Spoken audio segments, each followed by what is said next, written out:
PHE Minister Renington Lyngdoh Tongkhar has proposed constructing multiple dams and rainwater harvesting to address the water crisis in the state, emphasizing the importance of rainwater harvesting and preservation of catchment areas to prevent depletion of water sources in the state. Lyngdoh said despite the state receiving heavy rainfall, it is facing an acute shortage of water. He informed that there are many schemes in the PHE department that have been abandoned as the sources are all dried up.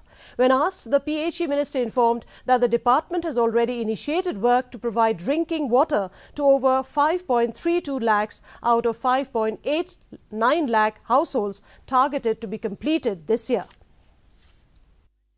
By doing that, I hope we will be able to ensure that we get water, rainwater, till we get rain again. Constructing a dam, check dam, multiple check dam in many rivers, we can ensure to have sufficient water in many places.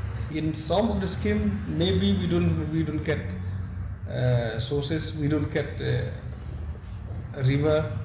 So the only option is that, exactly like you said, rain harvesting, for which we have to do.